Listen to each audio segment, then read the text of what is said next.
Hello everybody and welcome. In this video I'm going to show you how to pair your earbuds Libratone TRACK Air Plus with your MacBook.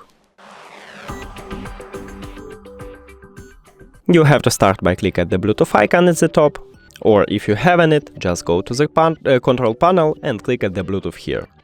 Now go to settings and after that open the charging case.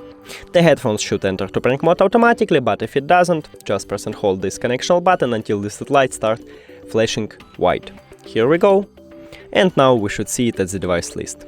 So we can see the left one. Click connect. And after that it asks to add the right one. So we should wait.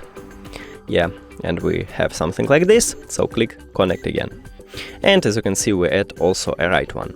But the active one is the main one. So if you remove the left one like a first one, it will be active here, or the same with the right one. That's it. Thank you for watching this video. If you found it helpful, please consider subscribing to the channel and leave the like on the video. It's really important to us. See you later.